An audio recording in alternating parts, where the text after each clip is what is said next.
عبداللہ ابن مبارک کا قصہ میں آپ کو سنا رہا تھا. عبداللہ ابن مبارک بہت بڑے عظیم عالم اور فقیہ گزرے ہیں، محدث گزرے ہیں اور مجاہد گزرے ہیں. جہاد کرنے والے 6 مہینے جہاد کرتے تھے، 6 مہینے درس و تدریس میں مصروف ہوتے تھے. عبداللہ ابن مبارک بہت بڑے امیر المؤمنین فی الحدیث کا درجہ اور مقام ان کو ملا ہے. محدثین میں بہت بڑا مقام ہے عبداللہ ابن مبارک کا. جن کو پڑھاتے ہیں رات کو اپنے معبود کے سامنے کھڑے ہو جاتے ہیں. تو ان کے گھر کے سامنے ایک لوہار رہا کرتے تھے. جب وہ رات کو دیکھتے تھے کہ کوئی کھڑا ہوا ہے، ان کو پتا چلتا کہ میرا جو سامنے پڑوسی ہے وہ عبداللہ ابن المبارک ہے. وہ پوری رات کھڑے ہو کر تہجدیں پڑھا کرتے ہیں. دیکھ کر افسوس کرتے تھے، اے ہے کاش کہ میں بھی پڑھ سکتا. یہی لوہار ہے. جب ان کا انتقال ہوا عبداللہ ابن المبارک کا تو کسی نے پوچھا کہ حضرت والا کیا معاملہ ہوا؟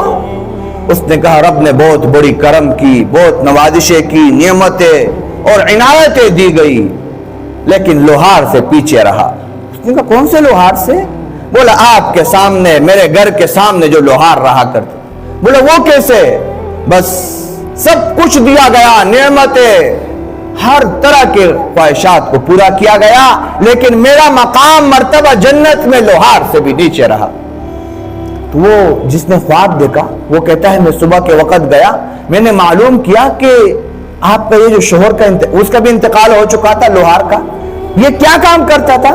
اس نے کوئی خاص کام تو کرتا نہیں تھا، دن بھر مزدوری کرتا، دن بھر مزدوری کرتا، حلال مزدوری کماتا تھا، فراڈ اور دھوکہ نہیں کرتا تھا، رشوت نہیں لیتا تھا، نہ دیتا تھا، حلال کھانے والا تھا. اور میں نے آپ کو حدیث نبی کی فرمان یاد ہے نا، عمل الرجل بیدہ، سب سے پاکیزہ مال آدمی کا وہ ہے جو اپنے ہاتھ سے کمائے. دن بھر لوہا کاٹتا ہے، لوہا کوٹتا ہے، تکا ہوا ہوتا ہے، گھر پہ آتا ہے. ہاں لیکن کام کے دوران ایک صفت اس کے اندر موجود تھی. بولے کیا صفت تھی؟ بولے جب یہ لوہا ہتھوڑا اٹھاتا اور اذان کی آواز سنائی دیتی. آپ اندازہ کریں، جب ہتھوڑا اٹھاتا ماتوڑ، جب ہتھوڑا اٹھاتا اور اذان کی آواز سنائی دیتی اللہ اکبر، جب یہ آواز کانوں میں پڑتی وہ کہتا مجھے شرم آتی ہے کہ اس عظیم الہ کا نام سننے کے بعد میں یہ کہوں کہ میرا یہ کام بڑا ہے، رب کا نام بڑا نہیں ہے. مجھے شرم آتی ہے. اس ہتھوڑے کو بھی پیچھے پھینک دیتا ہے اور رب کے گھر کی طرف جانے کی تیاری کرتا. اس سے کیا پتہ چلا؟ میں نے آپ کو کہا حلال رزق کمانا عبادت ہے، کسب الحلال فریضۃ، عبادت ہے، لیکن کب؟ بعد الفریضہ. لیکن میں حلال رزق کماؤں، اس میں نماز کی کوئی فکر نہ ہو تو پھر تو تباہی ہے میرے بھائیو دوستو. بولا اچھا اور کیا کام کرتے تھے؟